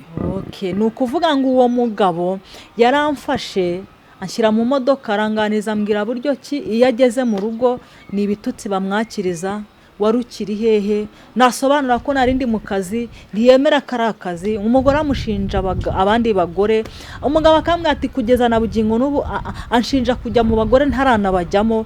Noneho birangiye nanjye mubwira ubuzima dusa n'abahuje ikibazo ariko ntago yanjyanye ngo turyamane ahubwo yampaye 50 arambwira ati ngaho tega moto utahe ntuzongere kugaruka mwaka kabari ugenda ucuruze wacuruza amakara wacuruza akadobo k'intoryi ariko sinzo kuko ibisi byawe nawe yabonye atari ibya hari ibintu biba atari ibyacu yagwereye ubusa nta kintu umuhaye. None se busindi kuri televiziyo kubabwira ngo twararyamaye undi se ko nabivuze ko nasambanye nta kintu twakoze yampaye amafaranga arambwira ati caho ugende cyakora nateze moto ndataha maze gutaha nigira inama yo gufata itiki ngataha nkajya iwacu cyangwa nkava i Kigali. Uvuze se ngo waratashye kandi watubwiye ko ari mu muhanda watahaga he? Icyo gihe urumva ntago natahaga mu rugo natamporezaga amasanga arangira no kumanywa nze nirirwe muri ya karitsiye. None igihe cyarageze nibwo uwo mugabo amaze kumpa amafaranga naratashye urumva bwarimo buracya nta manuka control technique ndamanuka nateze moto ingeza Karwahama ndavuga ati ningeza Nyabisindu ndageraho butaracya Karwahama mpamanuka n'amaguru paka control ndamanuka Nyabisindu no mu marembo mbona bibaye nka saa 12 nicara ahantu buracya nibwo nashyize ubwenge ku gihe ndavuga atari kubundi ko nigeze nasenga Imana ikamvugaho ubundi wagenda naho yanyica nkumva ikintu Imana intekerezaho. Nibwo nagize umutima wo kuvuga ngo reka njye Nyabugogo ngeze Nyabugogo nibuka kari umugabo twasenganye wacu cyangwa utuye Kiruhura n'ubu n'umushumba yitwa Baributsa Joseph ni umukozi w'Imana nemera. Noneho ngezeyo hari kuwa gatatu ibintu biri mu mugambi w'Imana n'ukuri pe nta wabyitambika. Nari nambaye ipantaro amaherena asa mbese urabyumva nawe ukuntu nari meza amaherena amashanete ibikomo bivano bikagera ibindi bitamirija ndagenda ngezeyo nsanga inkweto ku muryango ntinya kuhinjira nicara hanze. Umudamu wabo yarasohotse aramenya anagaha gatenye n'agatambaro nahisemo ninjiramo. Harimo umuntu uyoboye n'ubu ngubu wampuza nawe ntago nzi ahantu aba. Bamwitaga nde? Ni umushyitsi, yari umukobwa wahaje batumiye, amazina ntago naba nkiyibuka kuko narahageze nyihinjira rezo yose ibyari bihari byose byahise bihagarara. Ninjye muntu Imana ahise vugaho uko nyine nakahageze. Imana ivugana nanjye ibintu byinshi, imbwira ukuntu natekereje, imbwira ukuntu byagenze, irambwira ati ninjye wakujira amahoro kugira ngo uze wumve ibi. Jambo rya mbere Imana arambwiye ngo suko ngushaka, irambwira ngo kura suko ngushaka, kuraho ibyo bintu byose ufite, numara kubikuraho ubundi mvugane nawe. Ndibuka hari ibikomo byari nari narabyibushye byaramfasha bitamvamo, bazana isabune bashyiraho kugira binyerere bivemo, birangije bivamo amaherena, bankuramo shenete bakuramo, ariko urumva menshi ntago bari kuzogosha.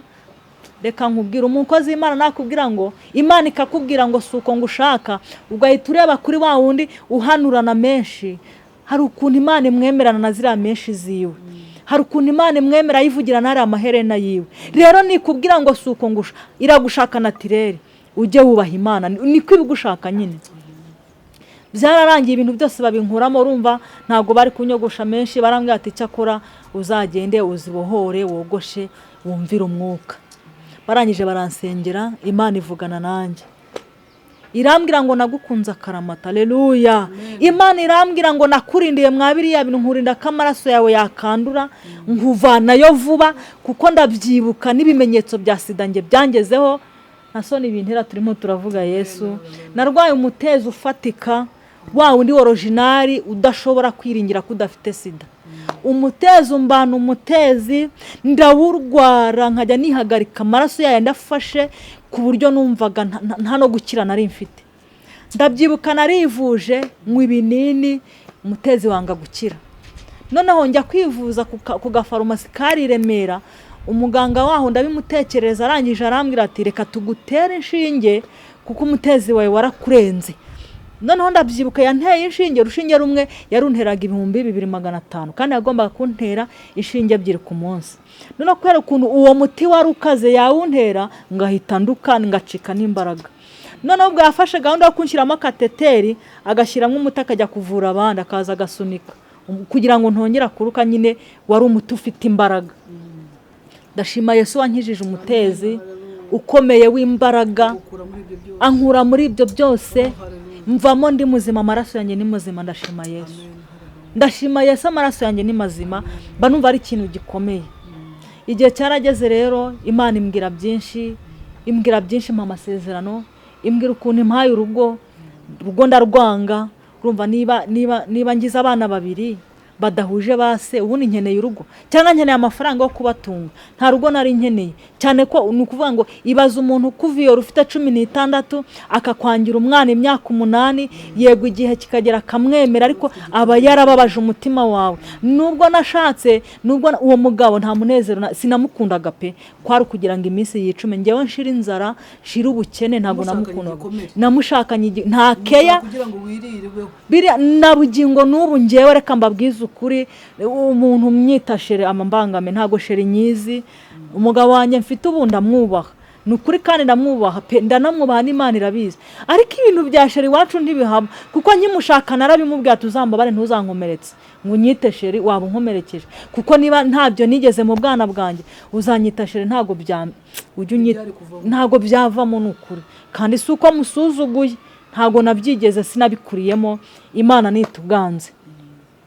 Imana imbwira urugo twihute, imaze kumbwira urugo ndarwanga, numva nishakira amafaranga, nkabona akazi ngakora, nkitungira abana banjye. Ariko burya reka mbabwira, umugambi w'Imana ntago ugiweho. Umugambi w'Imana igufiteho ntiwayoba, we wawukwepa, ariko wowe ntago ugiyoba. Ubwo Imana ivugana nanjye, ntangira ibintu byo gukizwa, ngenda numva. Ariko ya pantaro nkiyambara kandi Imana yarayimbuje, ya misatsi nkiyifite, nuko nkibigendandemo. Ariko irambwira ati ntahagire umuntu w'igitsina gabo muzongera kuryamana, kuko umuntu wanyu mugiye kuryamana nawe agiye kugutera sida. Bita numva Imana ishyizeho stop, ako kantu nkagenderaho. Numvaga ipantaro nayambara ntacyo bitwara, ariko kujya gusambana numvaga ari ikintu cyatuma nandura sida, bituma nshyiraho stop.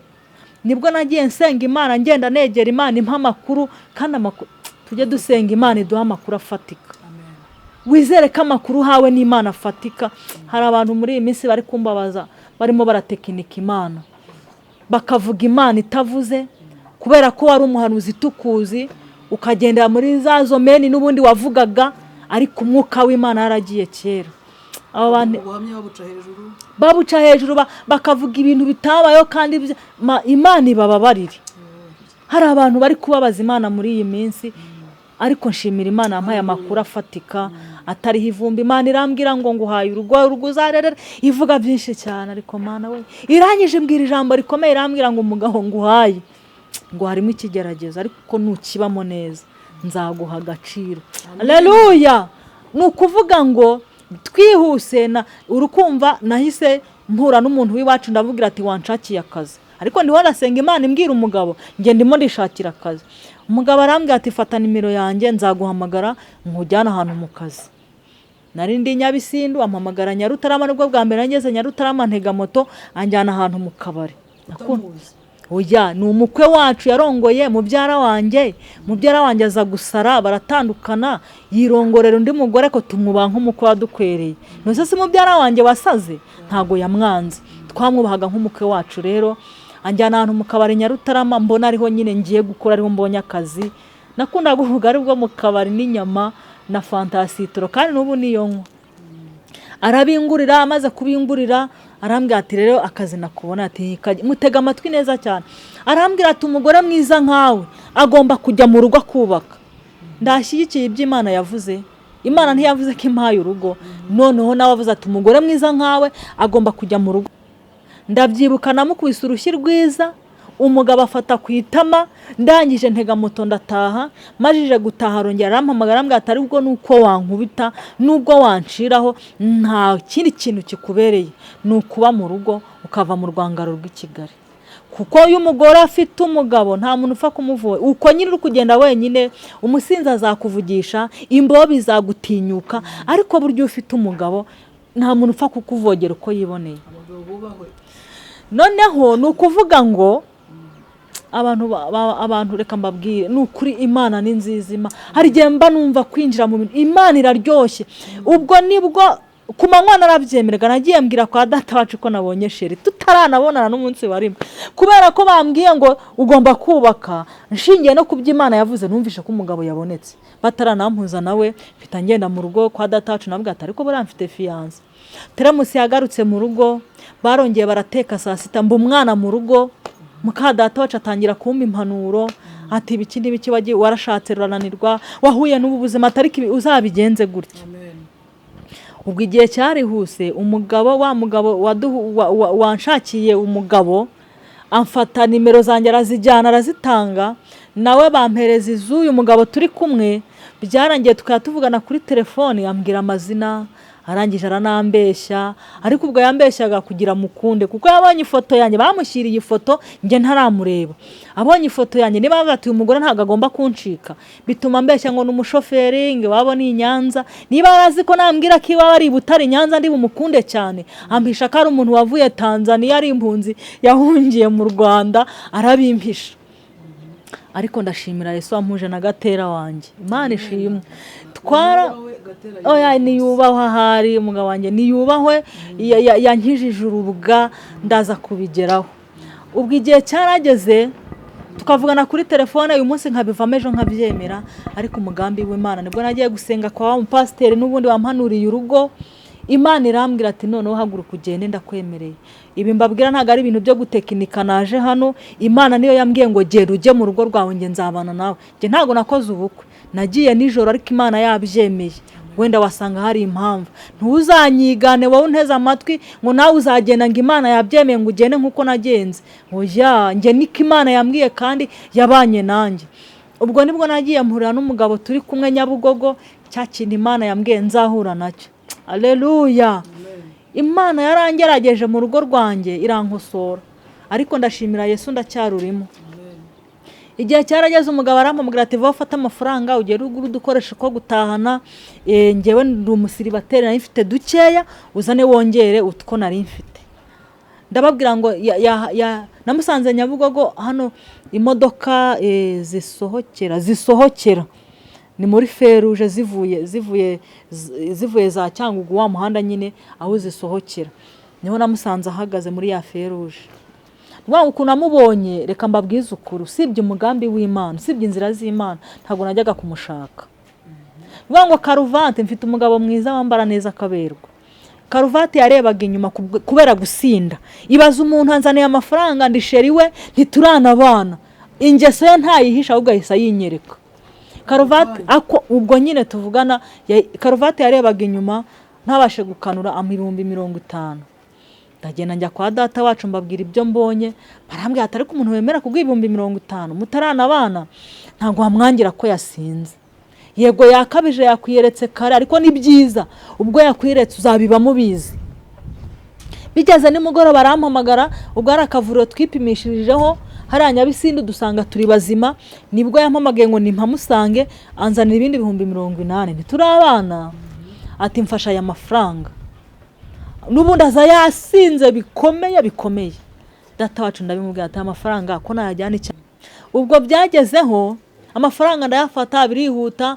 Ubwo tumaze kwipimisha dusanze turi bazima, turagenda turabana. Tumaze kubana data wacu arambwira ati reka nkubwire, nashatse umugabo ukuze.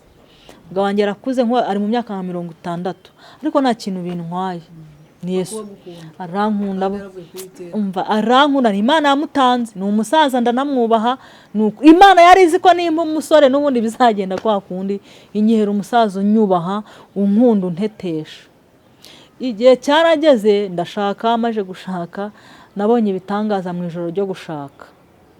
Nukuvuga ngo kwa kunda abantu bashaka, nuko nyine ukaba umugore undi akaba umugabo. Nge ntabyo nabonye kubera ko yarasinze, ageza saa 8 z'ijoro yasinze aho mu gipangu, nyine cyari igipangu kinini tubamo.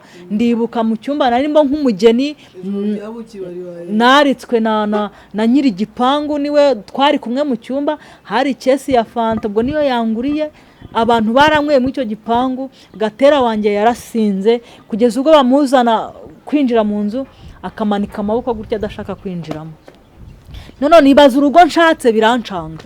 Nibaza se nturumbuke ngende mbacike. Ibaze umuntu ugezaho nyine nuko ni Yesu ukora ibintu nk'ibyo. Byararangiye umugabo araje, turaryamye. Urumva umuntu w'inzoga zingana gutyo zirenze, umva zirenze urugero, birancanga. Ariko umugambi w'Imana, Yesu yarambwiye ngo nubibamo nzakubahisha, nubibamo nzakumenyekanisha. Ubu nabibaye maramenyekanishe ndi kuri televiziyo. Imana ishimwe. Cya kindi nzabana nacyo. Umugabo twarabanye aranywa ngira amezi 4 ntarasama. Icyakora urumva kiwabo bari baramuciye. Umugabo wanjye yabaye umusirikare ngo muri 84 niho yabayeho umusirikare akiri umwana. Iyo ngiyo za Tanzania niyo bavukiye, bararwana za Uganda, bararwana baraza mpaka babohoye igihugu. None urumva umuntu ubayeho umusirikare gutyo, birumvikana akagombye kuba afite abana hanze, afite abagore yagiye ashaka, ariko we ntabyo yigeze. Kugeza ubwo famiye avukamo yamuciye ngo ni ikiremba neza, kugeza ubwo nawe azinuka iwabo yibera i Kigali gutyo. Ariko ndashimira Yesu. Imana ni nziza. Ubwo njya kwa data buko nasenze, Imana irambwira ngo genda nzabana nawe nkugize inshuti y'umuryango ushatsemo. Si n'inshuti irambwira ngo ubaye umuvandimwe wabo. Naragiye, urumva data buko yararwaye ari mu bitaro Kibungo, kuko bavuye Tanzania babatuza Kibungo. Arwaye arembye, akajya avuga ngo apfuye atabonye umugore w'umwana we, kuko urumva nta mugore yigeze, nta mwana yigeze. Ni ikibazo. None asaba uruhushya mu kazi, ari umusekirite kwa Rubangura. Uruhushya barumuhaye. Hari igihe cy'iminsi mikuru abakozi baragenda ntibagaruka, baravuga ati ntabwo wata kampani rero uraguma mu kazi. Abahamagara bahakanira ko atakije. Mushiki waramubwira ati ohereza umugore wawe kuri telefone turamuyobora azagere hano. Nabonye Imana ngeze Kibungo. Nageze Kibungo kwa muganga, none ahitiye umusaza no kuvuga ngo yari yarabaye umweru. N'abantu banywa inzoga n'amata ntibajya banywa amazi, ubuzima bwabo ntibanywa amazi. Muganga aramutegetse kunywa amazi arangije amushiramo ahinduka umweru. Nageze barimo bamusikira serumu.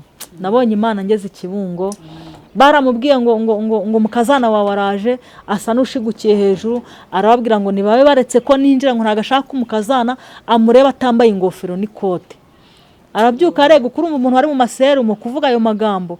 abakobwa be bagize ikibazo no kweguka no kwambara ingofero n'ikote bajya kureba dogiteri barebe ikintu papa wabo abaye, babapimye basanga ni normal, umusaza yakize. Ubwo sinabonye Imana. Twaragiye tuvugana na data buke mu bitaro, nshimiye Imana naramucyuye. Mu gihe bari bazi ko bari butahana umurambo, naramutahanye kuri moto nicaye nawe yicaye ahangaha ndamutahana. Ndabyibuka namaze iminsi 3 ntaravugana nawe. Ku munsi wa 4 nibwo yampamagaye, turavugana tutarebana. N'abantu bagira imico ushobora ntago wamureba mu kanwa ntibibaho, kubera ko ngewe ntakuriye mu basaza sinarinzi ibyo ari byo murandenganya. Ubwo arambwiye ngo ntabwo twavugana undeba, ngo ubwo urahindukira tuvugana ureba iri. Ubwo namuteye umugongo, tuvugana muteye umugongo. Arambwira amagambo yambwiye ntago nzayibagirwa. Yarambwiye ngo ndagukoye. Haleluya. Bimwe Yesu yavuze ngo umuryango nzaguheramo agaciro. Arambwira ngo ndagukoye, kandi ikindi sinshaka umugore w'indaya. Bagende bagusabe, bagukwe, bagushyire mu rukiko, ushyingirwa nubwo njye nshaje ntagera icyangugu, ariko nzapfe icyo kintu kibayeho. Ndashimira Yesu. Data buko barankoye, arambwira ati genda hariya mu rwuri bari bafite inka bakuye Tanzania, urebe mwinka ikubereye. Reka mbabwire, ariko nahise nkurura bwa buzima bwose, ndakurura ibintu ndabihuza. Ndangije ndatambagira, narebye mwinka nanjye imbereye nk'umuntu nyine wubashye Imana, umuntu wagiye mu rugo rw'Imana ivuze. Naragiye nshaka mwinka, barangije bambwira ati fata urwembe uyogoshe ijyeho ikimenyetso, kuko zari nyinshi. Turangije inka nditahira ngaruka i Kigali. Ndabyibuka nacyuyemo n'inkoko 3 bazimpaye. Icyo gihe ntanda nari mfite, nari ntarasama mu rugo rugo. Ngiye gusenga Imana irambwira ngo si ubwo bushongore bashaka, sinayo mabuno karaga bashaka, barashaka abana baguturutseho. Urumva isengesho nasenze, mbonye data bukwe aramperekeza arambwira ngo ndakubonye, icyazampa ngapfa mbonye umwana w'umwana wanjye. Nagize umutwaro, none njya gusenga numva mbikunze. Mbwira Imana wampaye Fabrice mfite 16, sinigeze mugusaba ko nabyara 16, sinabigusabye. Birangiye nshaka mu basilamu, ntabakunze, dutandukana, nta gahunda yo kuva mu rugo nare. Byumvikane abana wampaye barahagije, noneho girira neza uriya mugabo nawo muha umwana abyara. Njye niwe nasenze nsabira umwana. Imana igwaye family gukunda igutetesheje cyane rwose. Ndangije nsubira kwa mupasiteri wanjye turasenga. Imana irambwira ngo nintege ibiganza. Ndangije ibiganza ndabitega. Irambwira ngo nimvuze impundu ndazivuza. Irambwira ngo nguhaye umwana w'umuhungu. Mpita mpaguruka nditahira. Ubanza iryo joro aribwo nasamye nda ya Frank.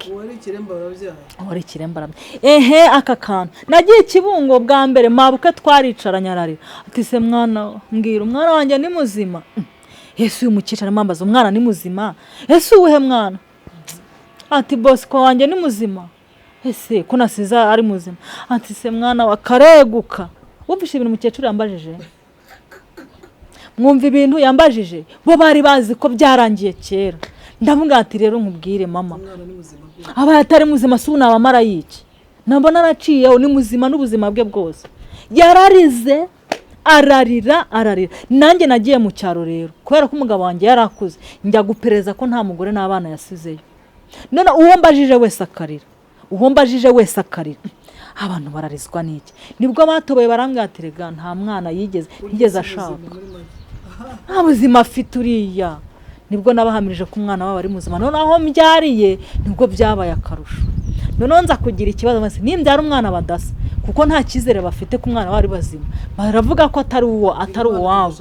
Ndashaka umwana mbese nta kintu kibuzeho cyawo. Naratashye, Imana imbwiye gutyo ndasama. Maze gusama nari mfite umugabo umunzoga zindenga kamere, ariko ndashimira Yesu washyize nk'imiyaga. Haleluya. Imana ishimwe. Yanywaga inzoga, noneho kubera ukuntu yashakaga kubyara, baranamubwira ati uyu mugore utwite yumusiteresheje indi ivamo. Aravuga ati noneho nivamo, baravuga ati kuki? Inzoga yaziretse amezi 9. Ku muntu wanywe inzoga zindenga kamere azireka amezi 9. Umunsi nabyaye nibwo ngo bambwe yiciriye y'ishati kubera kwishima ibipesu byose arishima, shwanyaguza umwenda yari yambaye asigarana agatuza aho ngaho. Nuko ndagenda ndabyara, mbyara umwana w'umuhungu, tumwitiranze Gisa Frank. Birangiye aba amazina. birangiye ndabyibuka data buko yapfuye Frank akambakamba urumva ko Imana yasoje isezerano ry'uko azapfa abonye umwana w'umwana we. Byarakomeje umuryango ngumamo ndongera ndabyara. Frank namukurikije afite umwaka n'amezi 8 ariko sinabimenye. Cya gihe rero yankana ndimo mbabwira inka twarayigurishije, tumaze kuyigurisha nge numvaga nshaka kuva mu bukode. Mbwira umugabo namwe ati kinya ko ari ibibanza bya 200 batsinda ko hari ibibanza bose tukagura ikibanza tukiyubakira. Umusaza arambwira ati reka ibintu papa yapfuye yavuze we ubu yabyumva, ese isoko yapfuye ubu arareba arumva. Ati reka ahubwo yafata ujye kugura inka iwanyu Cyangugu. Naragenda tega njya kugura inka nyubakira ikiraro nyisiga iwacu ndataha. Ngaruka i Kigali inka yamaze umwaka itaravugirwa ijambo iwacu. Birangije sinzi ukuntu nabanye udufaranga, amaze kubona udufaranga arambwira ati rero tugende kuvugira yanga. Aleluya. Saha y'Imana yigeze niyo myaka 10 yashira niyo 20 yashira, iki Imana yakuvuzeho kirasohora kandi irindi ijambo n'ukuri ikaririndana n'uwo yaribwiye. Ntacyo ntirihera. Icyo dusabwa n'ukurindira kandi ukaba mu mwanya wo gusenga Imana. Nasenze Imana maze kugera mwarura rugo kandi reka nkubwire ngiye niharnye menekera Imana, mbwira Imana ngo ntuzampora ibyaha byanjye cyangwa zangaruka z'ibyaha ngire ku Mana. Senga Imana mbikunze, mpamagara Imana ndi mu rugo rwanjye kandi narayibonye. Byararangiye umusaza turatega tujya Cyangugu. Ubwo muramukazi wanjye ni umukire w'ikibungo wibera ikibungo ariko wo mukire wifashije, arankunda birenze urugero. Nongira umwaka nkora ubukwe yatsindishije abana bose bagiye kujya ku ishuri. Arambwira ati nta kintu nago icyakora nugira umugisha nzabona itiki nze mu bukwe bwawe kandi ntanayibona. Ubwo nyine tuzabona amafoto. Ngira ikibazo ngewe ngira abantu benshi dusengana bankunda. Ubwo urumva natangaje ubukwe mfata n'ikayi ndandika abantu nkuko nakandika Joy, ngashyiraho nimero ya telefone kugira nzamuhamagare ndi Cyangugu antwerera mpe ku mafaranga. Ngiye gusenga Imana irambwira ngo shanyura iyo kayi. Irambwira ngo nta muntu n'umwe uzagutwerera, icyakora nkubereye umuterankunga. Amen. Ndatangiye Cyangugu, nasanze mama baramutwerereye 4,000 azi ko ari njyuzanya amafaranga ngo dukora ubukwe. 4,000 yabiguze inkora zanika ategereje amafaranga nzanye. Yambaza amafaranga nkirukanka umutima ukandya. None nsigarana ikibazo kiva ngo hahandi nasebeye, hahandi nyine wacu nabyarenda sebe ibintu byose niho Imana igarutse kunsebereza. Ndahibwira ati kuki utaritse nsebera Kigali aho batanzi kuki ungaruye hano. Imana yarambwiye ngo nzagucisha kuri televiziyo. Aleluya. Imana ishimwe. Ndashimira Imana. Ubwo twagiye mu rukiko ku itariki 5 z'ukwezi kwa 2 2016. Tugeze mu rukiko nta n'igiceri nari mfite pe. Ariko ubwo Imana yari yambwiye ngo nguhaye abantu mu rukiko ahantu mu murenge ahantu hakorera urukiko abantu baruzuye ariko igihe cy'amafoto nta buri bubone. Aleluya. Mfite basaza banjye baba hano kwa data wacu abo tuvukana bafite imodoka. Iwacu kwa data wacu niho ubukwe bwabereye, niho twubatse igisharagati. Hari ubukwe ku itariki 7 ari ku cyumweru. Umwana bambarera w'imfubyi baramureraga, noneho nawe yari afite ubukwe mu gihe cyane. Ariko nsenze Imana irambwira ngo iwanyu hari ubukwe 2. Byarangiye abari baje mu bukwe bwa Godanse buzaba ku itariki 7 baciye ku murenge aho nasezeraniye, barangije baparika imodoka. Igihe cyo gusezerana cyanjye barakubita baruzura. Birangiye batse imodoka bajya iwacu hehe gutegura ubukwe bwa Godanse. Ngewe nsigara mu mafoto ngenyine. Uko Imana yakabivuze niko byagenze. Byarangiye ubwo urumva ndi mu rukiko maho nta n'igiceri mfite kandi baraza gusaba no gukwa mu gitondo. Urumva atari urugamba ariko nabonye Imana mu gicuku cyane ijoro. Nukuvuga ngo Imana yari itamuriye ndayibona. Murumuna wanjye niwe wari wanyambariye, niwe wari ufite telefone yanjye ariko nkabona arimo arasohoka kenshi. Ese arasohoka ajya he byagenze bite? Byarangiye ko nasezeraniye ku murenge hano bita Intendezi, ni ku muhanda ni kuri kaburimbo. Hari data wacu wari umugitifu arambwira ati wowe uzaze ngushyingire, nta kindi kintu mfite nagukore, uzaze ngushyingire rwose nta kibazo nzabikora. Ni mwe go buryo twashyingiriwe aho ngaho. Noneho dusohotsemo turimo twifotoza, hari umuntu wari wantwerereye ambwira ngo nzavugira inka, nzavugira amazina y'inka kumwe bavugira inka. nibyo nzagutwerera. Iwacu baguha 50,000 wavugiye inka, inaho birarenze ni menshi. Arambwira ati ntuzanyishyura ubwo nzaza mvugira inka yawe, niyo ntwererano nzaba nguhaye. Yari yaje mu bukwe inaha i Kigali, arambwira ati urukiko rwa nzaba ndurimo, nta kibazo nzatega kare imodoka ibapfiraho. Dusohoka mu rukiko dusanga ahagaze ku cyapa gutya, ahita akora mu mufuka mu 10,000, aravuga ati naya yafate, ntacyo bitwari ko n'inka ejo nzayivugira. Noneho muri umuna wanjye nari ntarakamenya amakuru ko yasokaga barimo basunika amafaranga kuri telefone. Arangije arambwira ati umaze kubara Tigo Cash na Mobile Money ni 130 bimaze kugeraho. Haleluya. 130 bankubita 10, 140. Abaje mu rukiko, abaje mu bukwe, wa mugabo yahise abafata kuko yari atuye mu mujyi i Rusizi, arabatwara kugira ngo ejo mu gitondo bazaze gusaba basa neza, basa neza mbese bataraye iwacu kwa nyirabukwe. Noneho ubwo umva igitangaza Imana yakoze. Wa muramukazi wanjye uri Kibungo afite umwana ukora hano ku kibuga cy'indege, kandi burya ngo iyo ufite umwana ukora ku kibuga cy'indege baguha ifuti y'abantu 2 mu ndege, ariko cyane niba ahantu abo bantu bagiye hari ikibuga cy'indege. Haleluya. Bihuza nuko twebwe iwacu hari ikibuga cy'indege. Imana ishimwe. Wa muramukazi wanjye avuga ngo niba nzabona niti kizaza simbizi. Noneho baba hari ifuti y'indege ibageza ku kibuga cy'indege Kamembe.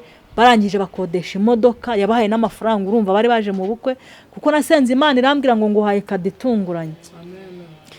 Ubwo byarakeye mu gitondo Imana irambwira ati kandi mu bukwe bwa ntagira abantu banze bazateka, bari mwe muzate, hari abantu baje guhumanya ibyo kurya. Byarangiye dutetse na mubyara wanjye na murumuna wanjye. Imana irambwira ngo sengera umutima wa mama wawe, ari ibintu adashaka kurekura. Mama yari afite ihene iyibangurira mu cyaro, niyo yakuragaho umunyu, isabune, mbese niyo wari uyifite muri quartier wenyine. Noneho mu gitondo ijambo nabwiye mama, nabwiye sema kari njye mwana wakubabaje mu bana bawe, akaba ari nanjye mwana ukwambitse urugori bwa mbere, iriya hene waretse tukayica tukayibaga abantu bakirira inyama. Ati ngaho ni muyibage. Mama atanga ihene barayibaga, kandi twari twaguze n'inyama mu mujyi twose. Namuzaniye n'inka mu rugo. Nakoze Mana y'amahoro simbizi, nakoze ubukwe hahandi nasebeye sarahantambagiriza. Imana yarambwiye ngo abantu benshi bazaza mu bukwe bwawe, bamwe bazaza baje kureba kuri umukire, abandi baje kureba Imana yabarokore, abandi bazaba baje gushungera. Nabonye Imana inkorera ubukwe, mbona Imana intambagiza, nkora ubukwe bwiza bugenda neza. Ndataha njya mu rugo. Kumbe ubwo mfite inda ikurikira Frank ntabizi. Tugeze i Kigali ngomeza kumera nabi, birangiye ngiye kwipimisha nsanga narasamye. Urumva Imana irimo ragura nta n'ikibazo. Ndigeze amezi 8 nkajya numva ibintu binshinga mu nda. Tujya Kacyiru dusanga ibintu by'isuha byamenetse kera, bahita bafata gahunda yo kumbaga, banshyira ku iseta barambaga, bankuramwe akana k'agakobwa k'ibiro 200 kavuga gafunze amara. Kafunze amara nta kintu gashobora kumira, gatunzwe no kuruka gusa. Bahita banyohereza transfer. Nabyaye umwana basanga afunze amara, birangiye bamba transfer ya CHK. Tugeze CHK baramubaga kuko bari bazi ko ari buve mu kinya, kuko nta mashini bari bafite yo kumukura mu kinya. Imashini yari Pfizer iri na Kanombe, kandi baratubwira ngo kosiyo ya Pfizer ni 500, Kanombe ni 200. Ubwo kugira bamujyane muri iyo mashini muvane mu kinya ntayo twari dufite. Icyo gihe umugabo yagiye yirukanka ajya mu mabanki araguza 200,000 arayibona. Tujya Kanombe. Tugeze Kanombe tumara nk'ibyumweru 3. Umwana arakanguka dusubira CHK. Tugeze CHK n'ubundi kibazo kiguma kuba ikibazo. Icyo babazi babona ntigikira. Yagize tumazemo ukwezi tuvuye Kanombe, nibwo bamucishije mu cyuma. Basanga hantu babazeho umwana harongeye haribana harafunga. None urura rwarabyimbye ruraharenga. Banzura kongera kumubaga bagakuraho rwarura kugira ngo nyine rudateza ibibazo. Ubwo bamujyanye kumubaga bwa kabiri agize ikiro kimwe n'amagarama 500. Rwari urugamba rukomeye, ari nk'inkoko idakuze, akabuka gacometse uko ubibona, akaguru gacometsemo, mbese yari amagufa gusa. Ubwo byarangiye namaze amezi 3 n'igice CHK n'ibyumweru 3 namaze Kanombe. Ubwo urumva ni hafi amezi 4, ariko byarangiye n'ubundi wa mwana apfuye. na ya nka bankoye barayigurishije kugira tuvuze uwo mwana. Nuko urumva yavuzwaga n'imiti yo hanze si bayimpaga kuri mitiweri, kuko iyi miti bamuteraga nayiguraga muri farumasi hanze. Amafaranga adushiranye mpamagara mama ndamubwira ati rero n'ubundi barankoye, icyubahiro nakiguhesheje, inka mwari kuzandongoranya nimugurishe mu ndongoranya amafaranga mvuze umwana wanjye. Mama yise abyumva aragenda aragurisha, amaze kugurisha 50,000 ndagera nkajya ngura imiti, ariko byarangiye n'ubundi umwana yitahiye adusiga mu madene. Inka yanjye yari nk'urwibutso barayigurisha, numva ndababaye, ariko nuko nyine Imana yishubije ibyayo. Ngiye gusenga irambwira ngo inka nagukoye yarakubabaje, ngo ariko nzagukorera ikindi kintu kinezeza umutima wawe. Ndashimira Imana rero, Imana yabanye nanjye, Imana yaransekeje, iranshumbusha, impa gutwita undi mwana, mutwita agize inda y'amezi 8 ndasenga. Imana irambwira ngo nguhaye umwana ku buryo uzajya ukuraho agashuka abantu bose. Mbese kubera nabaye hashika numva ko izampa umwana ufite ya mitwe irimo amazi, ngira ikibazo, iransobanurira irambwira ngo nzaguha umwana mwiza. Mfite umwana mwiza, yitwa Gitangaza Queen Magnifique. Yampaye umwana w'umukobwa mwiza, nta nubwo abantu bemera ko ari njye umubyara. Mfite akana k'agakobwa keza, ndashimira Imana yanshumbushishe. Imana ikimara kunshumbusha nagiye ngira umugisha. Ubwo byabaye gutyo, tuva Nyarutarama turimuka tuzi Gasanze. Imana itanga umugisha, tugura ikibanza, tugura amabati, data twese aguma gutanga umugisha, turubaka. Shimiye Yesu wankuye mu bukode. Alleluya! Shimiye Imana yankuye mu bukode. Twarubatse. Muri iki gihe ukubaka muri Kigali, uhanga ikibanza bisaba ubushobozi, busaba imbaraga. Mbese twarubatse noneho abigeze biratunanira, ariko nshimiye Yesu aho yagejeje, ndamushimiye. Ntabwo biruzura, ariko byo yazadusura arebe aho bigeze. Ahitwa hehe se mukozi w'Imana? Ahantu bita i Gasanze mu murenge wa Nduba, akagari ka Gasanze, umudugudu wa Nyabitare. Niho nubatse inzu, mfite inzu y'ibyumba 3 na salo, ariko nyine reka mbivuge ntacyo bitwaye, nta kintu bitwaye pe. Ntago ndi wonse by'Imana, burya iyi Imana ishyizeho ibuye ry'ifatizo ibizakora n'ibindi. Iyo nzu yanjye nta dirishya igira, icyakora hari hakugi nyine karaho kwimbaho, karaho nyine ukuntu, ariko ndabishimira Imana. Ndashimira Imana. Ufite inzu mu mujyi wa Kigali n'ibitangaza. Ibitangaza noneho nshingiye ngewe Fani wo kwa Damarisi iyo ngiyi iwacu, ufite inzu i Kigali, mbamona ari shimwe rikomeye. Ubwo twarayizamuye ari ngufiya, tumaze kuyizamura amabati ambana makeya. Amaze kumbana makeya kubw'ubushobozi bwa aho nyine niho bwagarukiye, ariko nshimiye Yesu ko nyibayemo birayinejeje. Yesu biramunejeje. Muzaze murebe inzu ndimo, ntacyo bitwaye. Nukuri ndi i Kigali, ntuye i Kigali. Shimira Imana rero kubw'imirimo yakoze, kubw'ibitangaza yakoze, n'ibyo yiteguye gukora.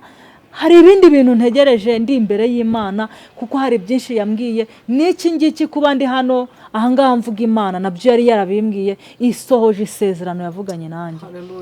Haleluya. Rero inshuti bakozi ba televiziyo Plant Face TV, tugiye kurekera hano ubuhamya, tuzabazanira part y'ubuhamya, kuko uyu mama Imana yamukoreye ibikomeye. Tuzajya kumusura atwereke niyo nzu, kuko Imana guhinze mu mujyi wa Kigali. Ndetse icyatumye menyana nawe ubuhamya yatanze, aravuga ngo we yari yarayihebye, ngo azi ko nta mugabo yabona, ngo ariko arashima Imana yamuhaye umugabo.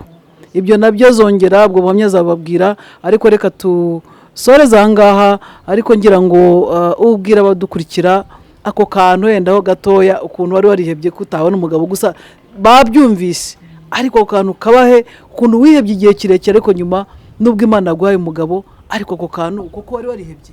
Nari narihebye bitewe n'ubuzima navukiyemo. Numvaga umuntu ubona umugabo ari umuntu wavukiye ahantu heza, umukobwa ubona ibyangombwa byose, kuko niba narageze mu wa 4 primaire nta kariso ngira, ngenda ku ishuri n'ikibuno nta kariso. Numvaga none subwo ninde muhungu wantereta ntabasha kubona ikariso, kubera ya mateka mabi, ubuzima bubi, kuba mu nzu z'ibyatsi ziva. Mbese numvaga nihebye, mvuga ko ko nta mugabo nzabona, nta watinyuka kumvugisha nkiri hahandi, ariko Yesu utareba akavukire, ntareba imiryango, ntareba uko ureshya n'uko umeze, ndamushimira mpaye umugabo. Murakoze. Gukorera Imana n'umushinga ufite ishingiro, ineza y'Imana nayibonye muri iyi minsi gukorera Imana n'umushinga ufite ishingiro, ineza y'Imana nayibonye muri uyu mwaka gukorera Imana n'umushinga ufite ishingiro, ineza y'Imana nayibonye mu kwa kabiri Amen. Amen. Amen. Abadukurikira rero dusoreje ahangaha, mwabyumvishije uko yabyirutse, uko yabayeho, uko Imana yamuhaye urugo rwa mbere, uko yabyaye akiri umukobwa. Ibyo byose muzakurikira ubuhamya muzabyumva, kandi nzi ko muzahabwa umugisha. Nta Uwiteka atakura umuntu, nta naho atamugeza. Uwarinda mu mujyi wa Kigali ubu ngubu ni umumama wubatse, ukunzwe, ndetse yarakowe, ndetse yarubahishijwe. Rero waba ukiri muri ibyo byose uvuga uti byararangiye, ariko n'ibyari natangiye mbabwira ngo muri Yesu byose biremera. Muri Yesu amahoro, muri Yesu umugabo araboneka, muri Yesu gukira birashoboka, muri Yesu harimo byose. Wowe udukurikira rero ukiri mu bwihebe, ukiri muri ubwo busambanyi, ukiri mu burayi, ukiri mu bimansuro, turashaka kubwira ngo Yesu azagushaha umugabo mwiza, Yesu azakuremera amateka, Yesu azaguhindurira amateka aho ngaho yamburiwe. Yesu rero uwo mwami tuvuga ni byose, uwo mwami tuvuga atanga amahoro, atanga ubuzima, atanga ubukire. Uwo Yesu tuvuga nuwo ngo wamuremeye amateka, akaba yanamuhaye inzu mu mujyi wa Kigali. Wowe udukurikira tuzajyana tujye kumusura, kandi nzi ko muzabugisha. Shalom, yari Joy Murenzi kuri mikoro za Plan Face.